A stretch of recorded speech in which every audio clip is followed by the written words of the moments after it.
Тампонском Улусе завершилась эстафета культуры под названием «Культура селу». Ряд мероприятий приурочили к 85-летию района, рассказывает наш корреспондент.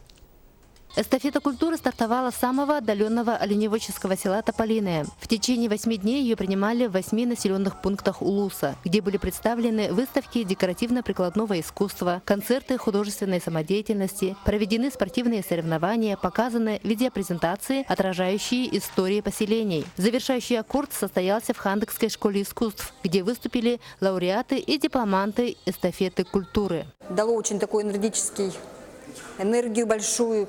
На следующий год, конечно, будет еще больше подготовка, потому что это будет в течение 9 лет эта эстафета проходить. И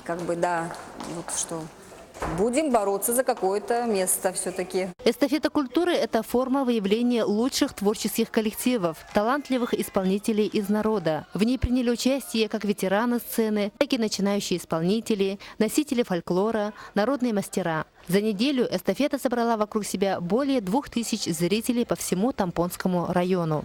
Мы шили новые костюмы, мы поставили новые номера.